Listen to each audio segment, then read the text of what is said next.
raw lung. Bonjour à toutes et à tous, Monsieur le Premier Ministre, Madame Carney, chers collègues, Talib Nur Mohammed, Maggie Chi, Karim Bardizi, Ahmed Hassan is here. I thought Julie might be here. All the doctors, thank you. All the health practitioners. C'est un grand plaisir d'être ici avec vous aujourd'hui pour le lancement de l'IA pour tous, la nouvelle stratégie nationale du Canada en matière d'intelligence artificielle. And there can be no more fitting place to launch a national strategy called AI for All than right here at the great Toronto General Hospital at the University Health Network, one of the great innovation health centers in the world.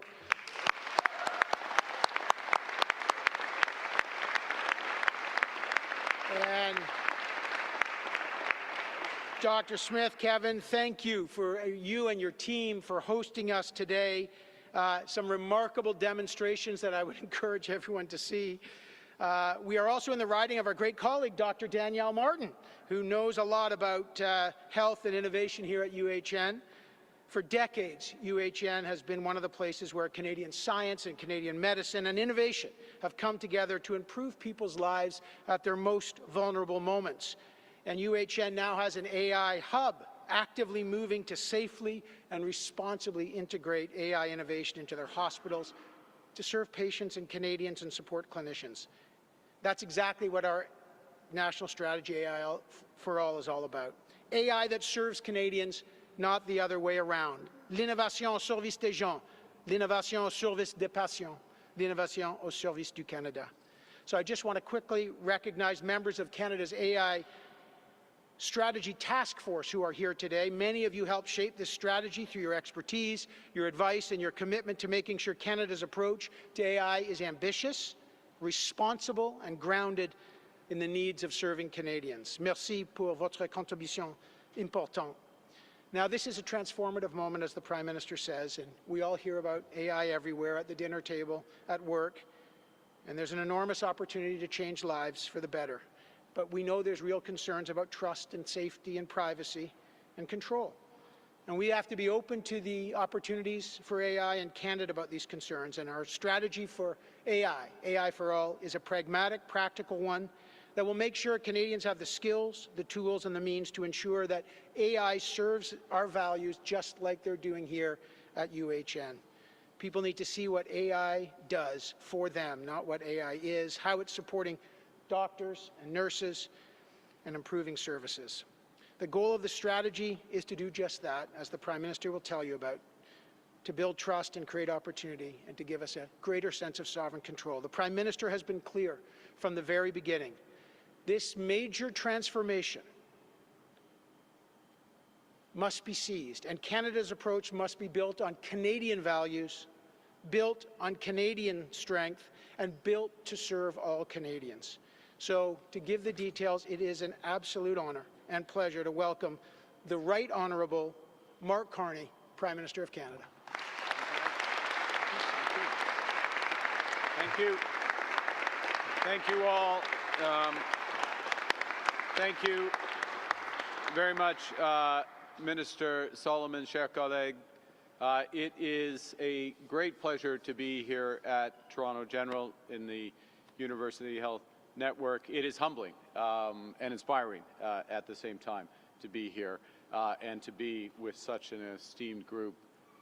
Dr. Smith, I should acknowledge as well, Dean Connor, Chair of the Board, Dr. Smith, Kevin, and the entire University Health Network team, thank you for your service and the care that you provide to so many Canadians every day. Let's put this in context. Yeah.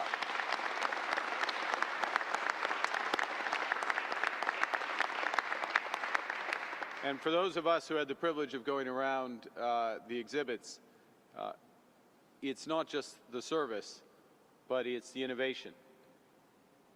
Everything that I saw didn't exist 5 years ago, but is transformative today and going forward.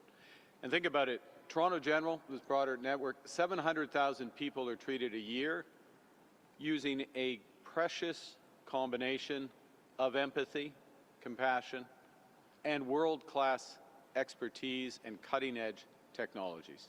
All of those aspects are present. The world's first single and double lung transplant happened here. The first external heart pacemaker, the first use of insulin, all happened right here. That's what's possible when good people harness new technologies and deploy them with the right purpose. And that's what we must do today on a much broader scale, but at the same human level. Because artificial intelligence, the defining technology of our era, is here. In his recent encyclical, Pope Leo warned that the scale and speed at which AI is developing, and I quote, "Never has humanity had such power over itself," and he set the challenge of whether we would use that power for the common good. The question isn't whether AI will transform our lives, it will. AI is already changing how we work, how we learn, and how we connect. The question is, will it improve the lives of all Canadians or benefit only a few? And that's why we must take a positive, pragmatic, and prudent approach that builds safe, reliable, and sovereign AI for workers and businesses, for Canada, and for our allies. Les Canadiens ont contribué à inventer l'IA moderne. Les idées fondamentales qui constituent les systèmes d'aujourd'hui passent par les chercheurs canadiens Jeffrey Hinton, Joshua Bengio, et Richard Sutton. Cet héritage se poursuit grâce à des universités de calibre mondial, à 3 instituts nationaux d'IA, Mila à Montréal, AMI à Edmonton et le Vector Institute à quelques pâtés de maisons ici, ainsi qu'à plus de 3,500 entreprises d'IA partout au pays. Au Canada, nous comptons 150 000 emplois directement liés à l'IA et plus de 800 000 emplois dans le secteur plus large des technologies numériques. C'est le secteur qui connaît la croissance la plus rapide au Canada. Au cours de la dernière décennie seulement, l'IA a contribué à hauteur de 140 milliards de dollars à l'économie canadienne. Now, as this technological revolution gathers pace, Canada has many of the attributes to help lead it. We're an energy superpower. We're committed to doubling our electricity grid, building on the lowest cost power in the G7 and the second lowest emission power in the broader OECD. We have the most educated population in the world, including experts with deep expertise in AI, robotics, and quantum. We're a pluralistic society that works. We're a stable, reliable partner in a world that is anything but. But first, we have to be honest about the risks that AI poses to Canadians and the challenges that Canada faces. Deep fakes, unsafe chatbots, AI-generated disinformation are becoming more prevalent. The privacy of Canadians is under threat. Globally, Canada ranks near the bottom of countries in AI training, in literacy, and trust. Only 12% of Canadian businesses are using AI today. Among small and medium-sized businesses, adoption is even lower. And we are highly dependent on foreign suppliers for the infrastructure that powers AI, from compute to cloud to data storage. That creates real risks that foreign entities could access Canadian data, deploy AI products that shape Canadian lives without reflecting our values, and tilt the playing field against Canadian firms, while Canada lacks the leverage to push back or the ability to control. It also creates the risk that, as with other forms of integration, from financial payments to supply chains, AI could be weaponized against us. Pour faire en sorte que l'IA profite à chaque Canadien, nous avons besoin d'une approche qui rejoint chaque Canadien. Nous avons besoin d'une stratégie qui aide nos travailleurs et nos entreprises à adopter l'IA, à soutenir la concurrence à l'échelle mondiale. Une stratégie qui garantit aux Canadiens de choix canadiens dans les outils d'IA qu'ils utilisent et une stratégie qui repose sur des bases de confiance et de sécurité. We need a strategy that not only addresses these challenges, but also builds on ways in which Canadian businesses are using AI. I'll give some examples. In Halifax, Dr. Robert Chen and his team at Cardio Diagnostique are using AI to screen heart murmurs in infants, leading to lower unnecessary referrals and shorter wait times. In Saskatoon, the Canadian company Croptomistic is using AI to transform soil mapping so there's less fertilizer that's used. In Peterborough, AI-powered traffic lights are reducing congestion, 40% fewer vehicle delays, 20% fewer emissions. Prosperity and sovereignty in the age of AI belong to those nations that can build, adopt, and govern AI on their own terms. Nations that encourage the deployment of AI to make the lives of their citizens better. And to that end, with Minister Solomon and colleagues, we're pleased to launch Canada's new AI for All strategy. That's AI governed by Canadian values, AI that is accountable to Canadians, AI that serves all Canadians.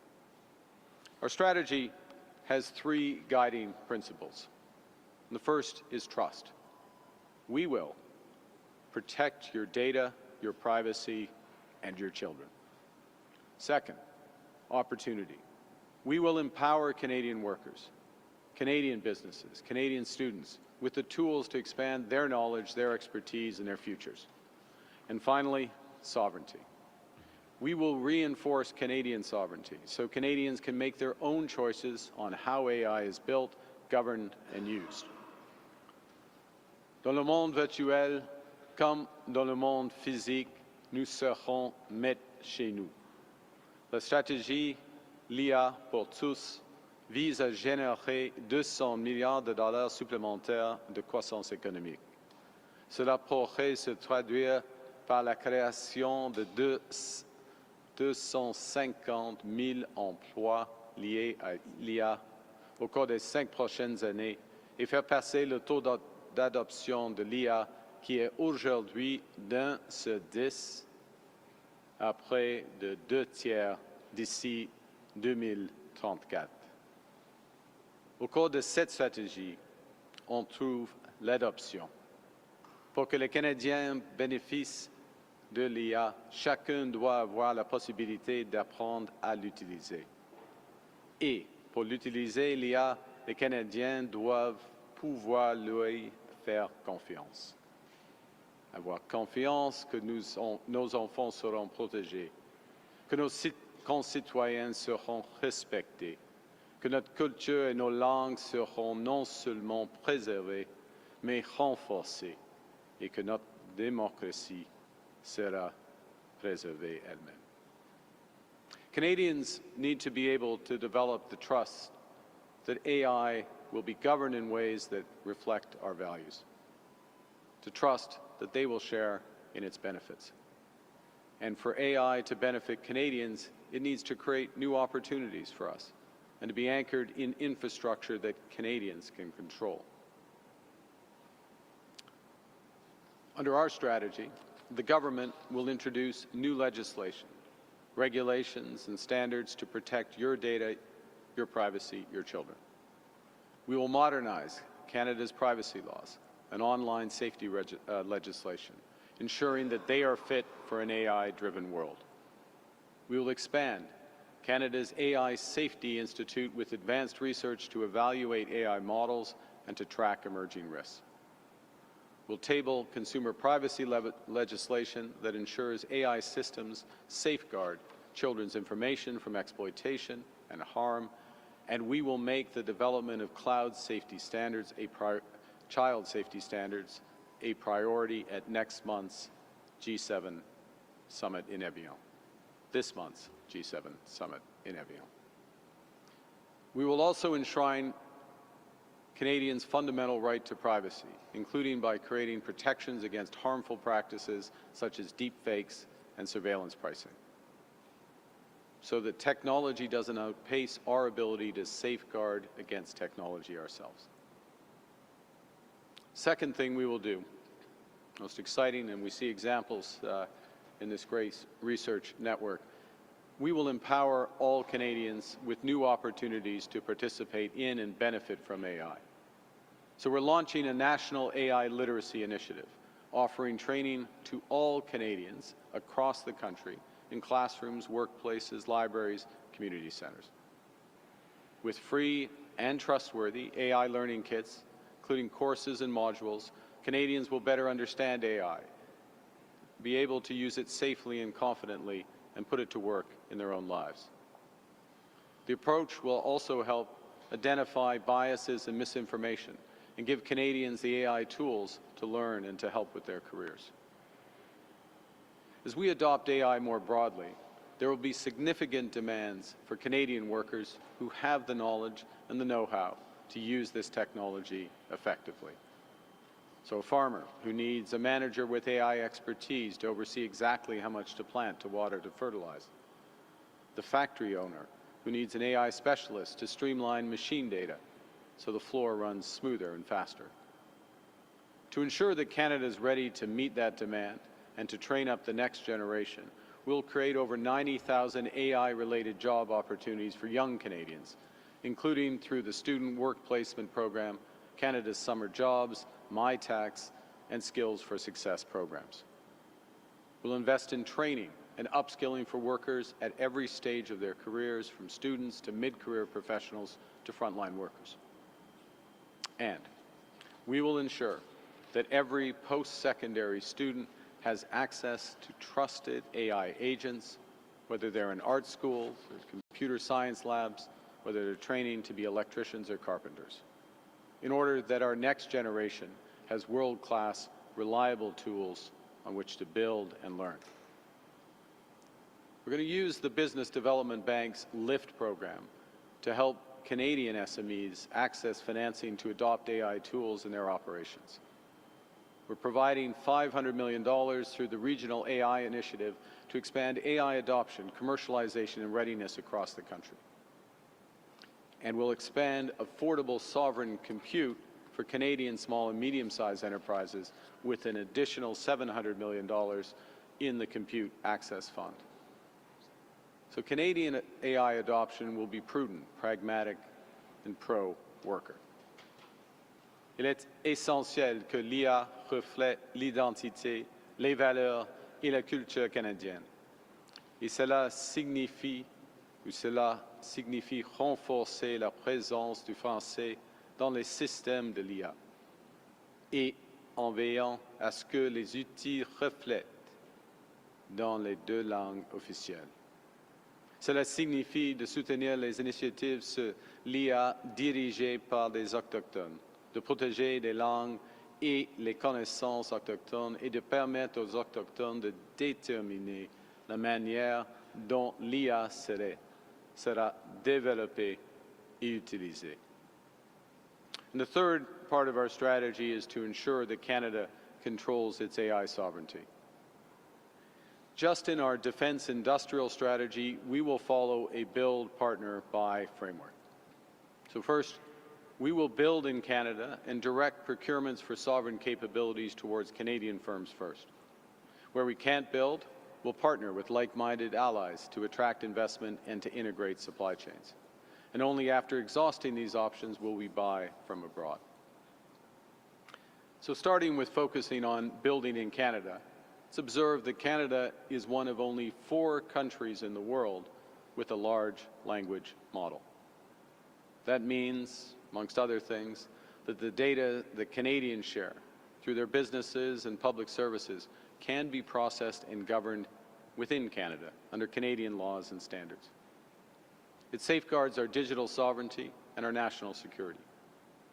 And with this foundation, Canada will build a world-leading public AI supercomputer, giving researchers and businesses access to secure, high-performance, compute power for their greatest innovations. We'll also create a Canadian Tech Growth Fund, a $500 million vehicle to take equity stakes in high-potential AI firms, helping Canadian companies to succeed globally while remaining proudly Canadian. We will expand sovereign compute and cloud infrastructure, reducing our reliance on foreign providers. Now, today, let's be clear, most of our data that's used in AI goes across our border or is governed by privacy regimes of other countries. And that's why, one of the reasons why we will back Canadian AI talent with nearly $350 million to expand our AI institutes in Montreal, here in Toronto, and Edmonton, to increase AI research, and to recruit the best talent from engineering and mathematics to health and agriculture. Now, as in the physical world, it's not just what we build, it's how we build. We'll build sustainably, linking new data center development with expanding clean energy and robust environmental standards. We'll build inclusively, in full partnership with Indigenous peoples. As I said, we'll support Indigenous-led AI research, leveraging programs from Canadian Heritage, the National Research Council, and industry partners like Mila. And we will build in solidarity with Canadian workers, unions, and post-secondary institutions. Where we can't build alone here in Canada, we'll partner with like-minded allies. In 1 year, Canada has secured 20 economic and security partners, 12 of which are in AI. One of those landmark initiatives is the Sovereign Technology Alliance, which will deepen our collaboration with trusted allies, starting with Germany, in order to share AI research, talent, investment, and infrastructure. We'll use our complementary strengths to build a dense web of partnerships from Europe, Asia, Australia, and the Middle East. Ce n'est qu'après avoir épuisé ces options que nous envisageons d'acheter à l'étranger. Et même dans ce cas, nous verrons à ce que les retombées maximales reviennent au Canada tout au long de la chaîne de valeur, notamment en tirant parti de la politique achetée canadienne pour soutenir l'essor des entreprises ici. The most crucial objective of our strategy is to ensure that AI works for Canadians. And that's why we're launching an AI missions program, which will take Canadian AI out of the lab and put it to work on real problems such as those we've just seen solved here at UHN. We will bring together companies, health systems, governments, community partners to move ambitious ideas into practical use faster. And our first mission, which is why we're here, is to deploy $200 million to improve healthcare with projects driven by the healthcare sector, but they could include reducing ER wait times, expanding access to primary care, reducing administrative burdens on physicians, caregivers, improving surgical methods. Now, nearly 3/4 of EU countries are already using AI-assisted diagnostics to support medical imaging and to detect disease. Et nous mettons au profit une technologie transformatrice pour améliorer la vie des Canadiens. Nous élargissons Vital, une plateforme canadienne de données de santé qui utilise l'IA pour relier des centaines de milliers de points de données hospitaliers, de l'imagerie aux dossiers médicaux et aux signes vitaux aux patients, afin de favoriser des percées dans la manière dont nous prédisons, prévenons et traitons les maladies. Et bientôt, nous nous tournerons vers des projets similaires dans le domaine de l'énergie, de l'agriculture et du transport. So let me close by recognizing, as Minister Solomon did, that too often AI is talked about, including by those who are developing it and building the infrastructure to support it, as if AI were the end in itself. Too seldom is it connected to people, and for people. Our strategy, inspired by UHN, our strategy AI for All, is designed to put Canadians back in control, to build trust, to seize opportunities, and above all, to harness AI to improve lives and indeed to save them. Operating rooms just down the hall, surgeons are using AI-assisted imaging to identify arterial structures during complex procedures, gallbladders, arterial structures, lungs, beyond. You know, in one of the world's most demanding jobs, with the most highly trained, skilled specialists, AI is making them even better, even more precise, even more confident, all because of a tool that did not exist 5 years ago. With our new strategy, that's how we will help shape how we use AI, to ensure that in Canada, AI works for all Canadians all of the time. To build a Canada that's not just strong, not just intelligent, but good. And with that, I look forward to your questions. Thank you very much.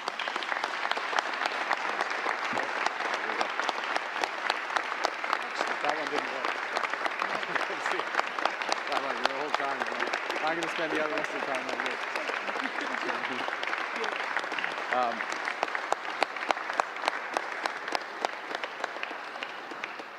Thank you, Mr. Prime Minister and Mr. Solomon. We'll start with questions. On va commencer avec des questions. Good morning, Prime Minister. Barbara with iPolitics. My question is about Billy Bishop's airport. So apparently there is a lack of support, or at least public support, from Liberal MPs on the expansion of the Toronto Island Airport. They are not coming out and endorsing the idea, just making cautious statements about it. But Premier Ford says that you support it. So do you support this expansion?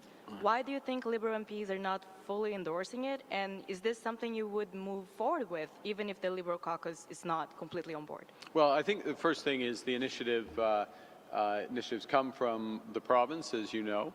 And what's important is that there's adequate consultation with affected residents, the broader city of Toronto. And we will put in place, and we'll make announcements shortly, a consultation process in order for that to take place over the course of the summer.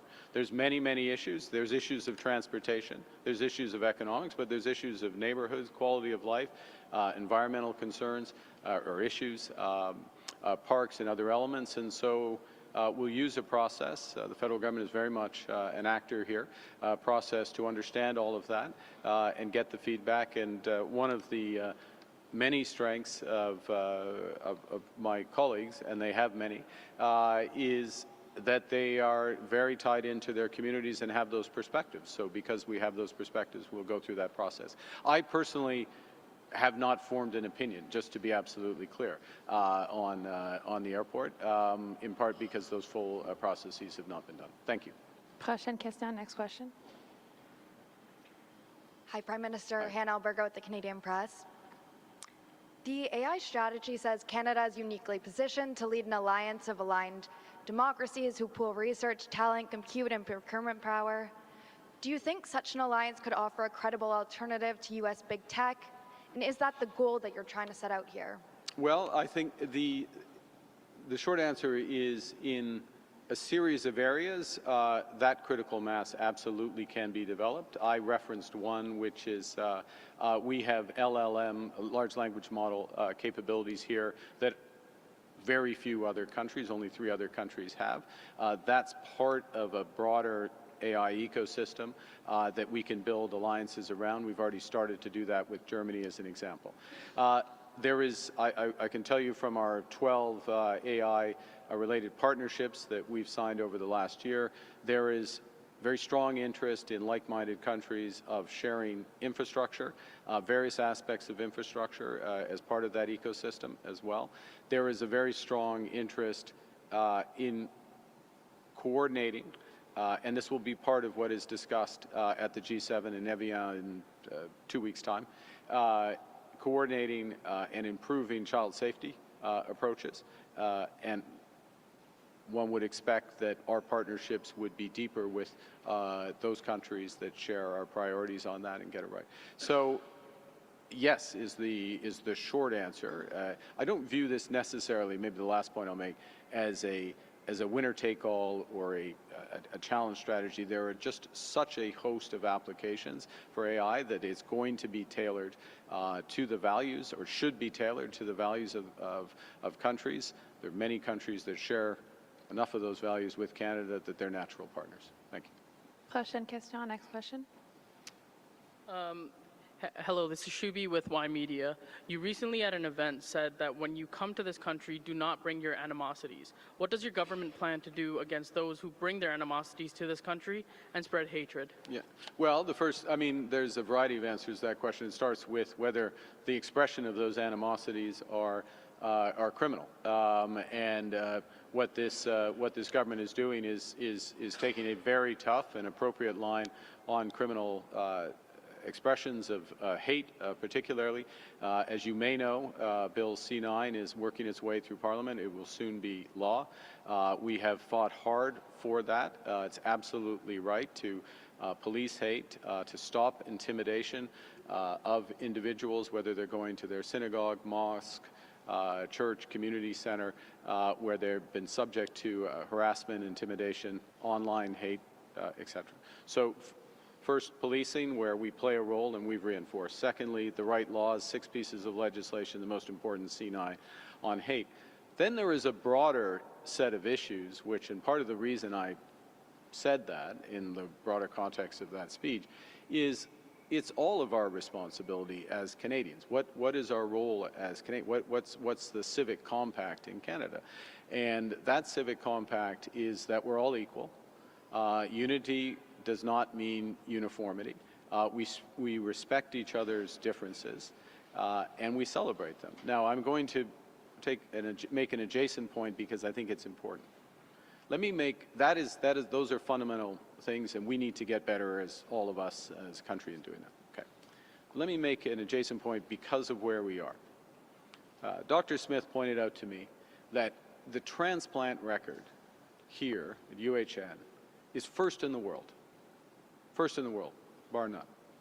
And part of the reason it's first in the world is it's the same care for everyone who comes through that door, right? That's an expression of Canadian unity, Canadian equality, that also is part of a broader sense of citizenship that means, yes, leaving animosities at the door and building together. Has tangible results as well, and I salute this group for it. Thank you.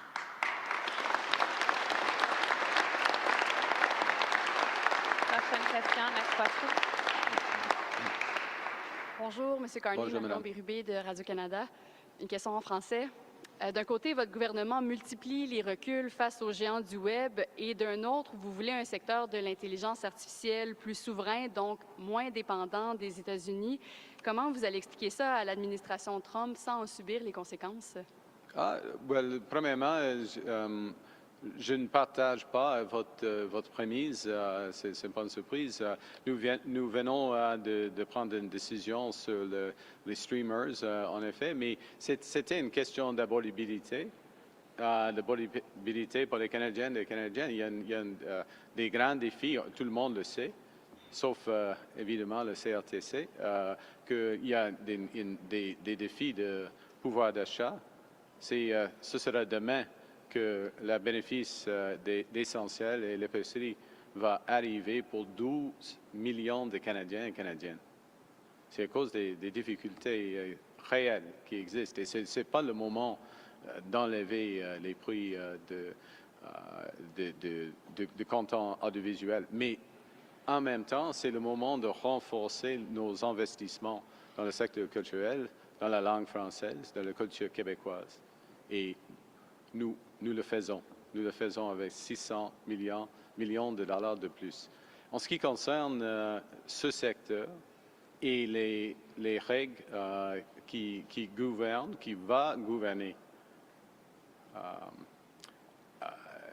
la protection des enfants, par exemple, l'utilisation de l'IA, on va dévoiler dans les prochaines semaines des projets de loi, des grands projets de loi qui vont affecter tout cela. Okay, merci. Prochaine question, next question. John Benjamin, CBC. Canada is committing to sovereign cloud computing and also planning to have AI companies watermark AI-generated content. Yeah. Will these plans further inflame, irritate U.S. trade relations? No, well, this is fundamental. Let's take sovereign cloud, sovereign compute. This is a strategy that any sentient country is taking. Let's put it that way.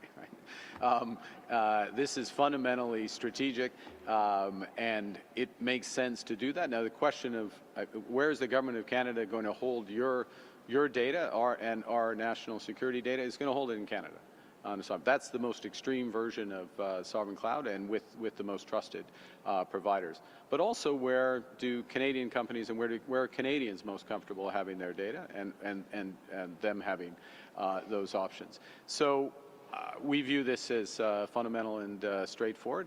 Does that mean there aren't important roles in the Canadian AI ecosystem for U.S.-based AI companies? No. Of course, there are important roles today, and we benefit. Canadians benefit from them. But we will make the laws here, and we will also grow our capacity here, our physical compute capacity, if I can put it that way, so that we can protect Canadians. Yes. Good morning, Prime Minister. Morning, Justin. Justin Lee, the Toronto Star. You mentioned Pope Leo's encyclical in your remarks. In that encyclical, the Pope recommends prudence. He recommends a slower pace of adoption. And in effect, he's recommending that maybe governments don't need to build trust in AI, that maybe it doesn't deserve that trust. How did that encyclical inform your own approach to developing the strategy, including your conversation with him? And if I can attack a little gotcha question on the end, do you believe AI will ever be capable of sentience? That's quite a okay.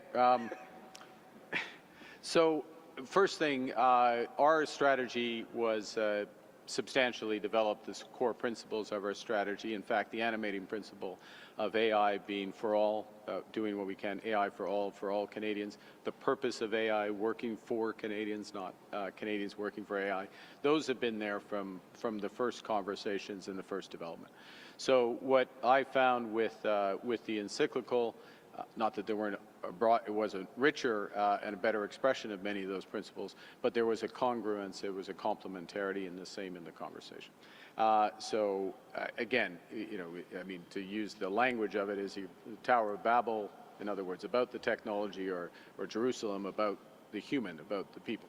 Okay, we're anchored in that, and if you start with that as your animating principle, which we did, for all, both words being important, for all and all, that leads to a series of decisions and priorities, and that's the product. The strategy is not the last word, of course, but is the product of that thinking.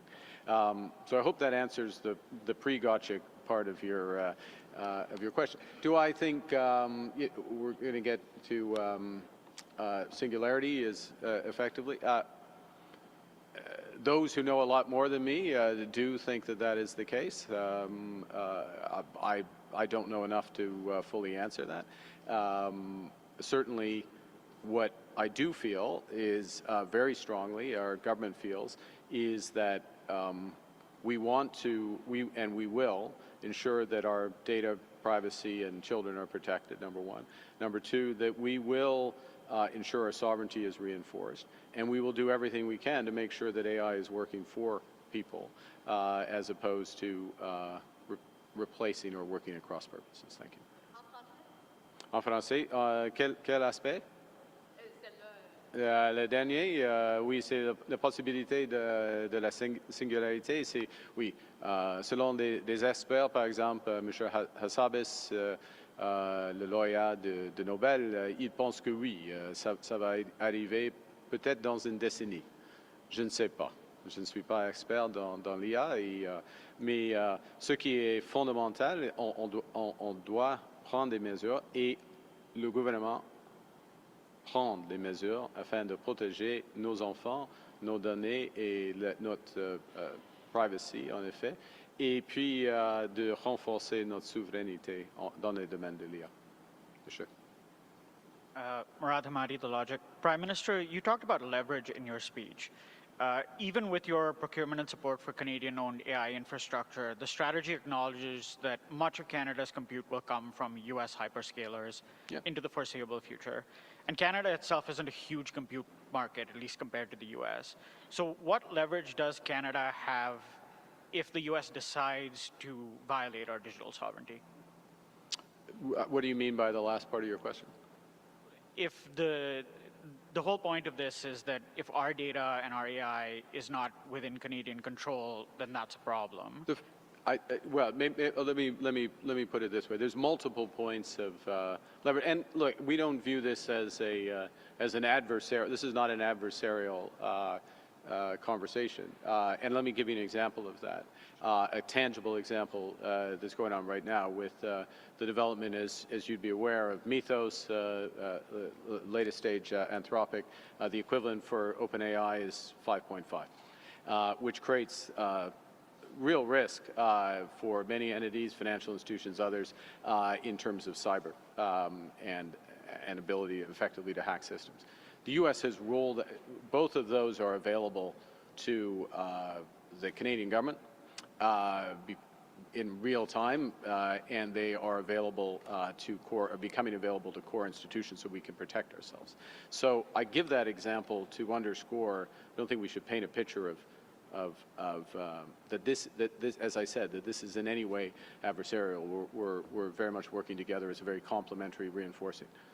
That said, there are certain elements where, for national security, for Canadians' preferences, and for sovereignty, and I'm going to use sovereignty with respect to specific companies and others, priority aspect, where the desire will be to have compute infrastructure, model train in Canada. And we will create that ability. Now, what leverage do we have, what ability do we have? This is where it goes everywhere from the energy infrastructure to the expertise to a real expertise that's resident in some of our big companies. Cohere would be an example, where the ability to train, where they are more asset light in their ability to develop their models and their training, and they are more enterprise focused and sovereign focused. That's, call it leverage, or that's an advantage that we have. It's one of the reasons we have some of the partnerships more broadly. So we'll use those aspects to our advantage. And maybe I'll just underscore one other thing, which, of course, I've got a slight recency bias here, but having touched a lung and known that the main purpose of the lung, just beyond that curtain, is to generate synthetic data, or rather real data for a synthetic lung that then is used to train for better applications. It shows you, again, it reminds that in a number of these applications, I'll see a bunch over there at Vector, where you don't, away from the LLM world, of which there are only a handful, large language model world, yes, you need data, but you don't need all the data in the world. You don't need all of that scale. And many of the applications that are created there, first and foremost, they directly improve the lives of Canadians, having transplants here, but they're an advantage for Canada internationally. We could call it leverage. I don't want to apply that term more broadly than I did in the speech. Thank you. Next question. Answer. Hello, Nathaniel Dove, Global News. Prime Minister, your government recently announced extensions on steel quotas for non-CUSMA countries, as well as a review of the CRTC decision to force streamers to pay more to the CanCon fund. Both these issues have been irritants to the Americans. Were these concessions to the U.S. to get trade talks going? Where do those stand? Well, first on streamers, I'll reinforce the point I made in French, which is that this is a question first and foremost on affordability. This is not the time to raise costs for Canadians. We're literally tomorrow providing support on groceries and essentials for 12 million Canadians, up to $533 for a family of 4, and having streaming costs go up in the face of that. It is the time to reinforce Canadian cultural industries, and so the $600 million additional dollars, which I would add is on top of the $750 million for various cultural industries we put in place in the last budget, does that. It more than makes whole the sector on this. So we're balancing. It's the time to get a balance in around that. You know, CRTC, obviously we disagree with we take issue with the impact of the decision.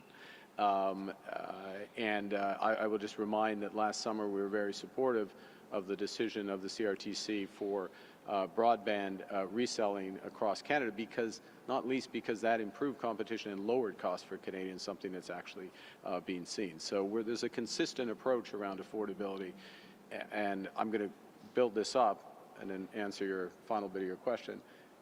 We are transforming this economy. We're in the process of transforming this economy, major projects, affordable housing, series of measures, AI for all. That transformation takes some time. It's the right thing to do. It takes some time. During that period of time, we're laser focused on affordability for Canadians, providing a boost and a bridge. And so when we see things that are moving in the other direction, we can't solve them all. We can't solve global energy prices, but we can provide support, and where we can provide support, we will provide support. And with very quickly, on U.S. negotiations, the minister was down this week, our chief negotiator down this week, made some progress, but lots more to do. The steel quotas? Steel quotas, consistent with we have to land on the overall agreement. When we land on the overall agreement, revisions to CUSMA, we will take stock on steel quotas and other measures that we have taken, but within the context of that agreement, which is why they were extended. Yeah, thank you. Last question, dernière question. Irep Çakır with Turkish Voice of Canada. Yes. Thank you, Prime Minister. What are the real implications of a successful AI strategy for new and prospective immigrants, economic immigrants to Canada in terms of human talent and stripping away from policy metrics and economic forecasts? How do you personally and sincerely feel about AI? Okay, I will give, on the first one, I'm going to give, and we have the examples here. I'm going to focus in on a very specific aspect of our immigration to Canada, which is top flight researchers.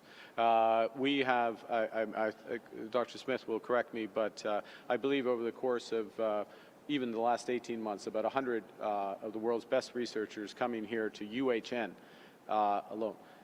And in every single case, there is an AI specialty that is part either of the research team or the individual themselves has an AI specialty. And so, and the impact of that, so it's fundamental to that component.